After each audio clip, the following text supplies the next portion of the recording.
Hello everyone, today I want to talk about something simple, natural, and powerful, a mother's milk. For millions of babies around the world, this is the very first food they ever receive, and it does much more than fill tiny tummies. In the next few minutes I'll explain what makes mother's milk so special, why it matters for both baby and mother, and share practical tips for new parents. First, what is mother's milk? It's a living fluid. Not just fat and sugar, but antibodies, enzymes, hormones, and cells that protect and help the baby grow. Right after birth, the first milk called colostrum is thick and golden.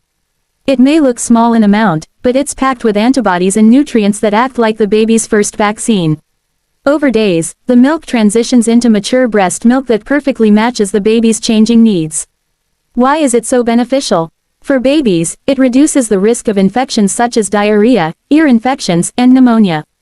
It supports brain development. Some of the fats in breast milk are essential for building the baby's brain. It also helps establish a healthy gut microbiome, which affects digestion and long-term immune health.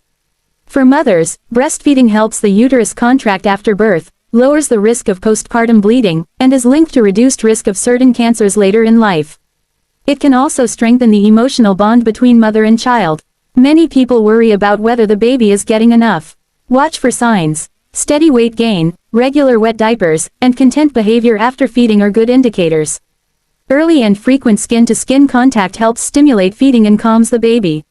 Remember that newborns often feed 8 to 12 times in 24 hours. Cluster feeding is normal, especially during growth spurts. Common challenges can include sore nipples, engorgement, or concerns about milk supply. Sore nipples often come from latch problems. Correcting the baby's latch usually helps quickly. Engorgement can be eased with warm showers, gentle massage, and frequent feeding or expressing. Many mothers worry they don't have enough milk. In most cases, milk production responds to how often the baby nurses. More nursing usually means more milk. If breastfeeding is painful, or the baby isn't gaining weight, it's important to seek help. Lactation consultants, midwives, or trained nurses can offer hands-on advice. Support from family members also makes a huge difference. Helping with household tasks or offering emotional support gives the mother time to rest and feed. There are also common myths to address. One myth is that a mother's diet must be perfect for milk to be good. While a healthy diet helps, most mothers can produce nutritious milk even when their diet isn't ideal. Another myth is that formula is always equal to breast milk. Formula is a safe and needed option for many families, but it doesn't contain the live immune factors present in breast milk.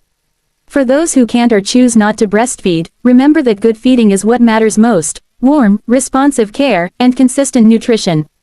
Bottle feeding can be done in a way that still promotes bonding and healthy development. Quick practical tips. Start skin to skin right after birth if possible. Feed on demand rather than by strict schedule in the early weeks. Get help early if you experience pain or low weight gain. Stay hydrated and rest when you can, and accept help from friends and family. Finally, parenting is personal and there is no single, right, choice that fits every family. Breastfeeding can be wonderful and powerful, but so can safe, loving feeding in other forms.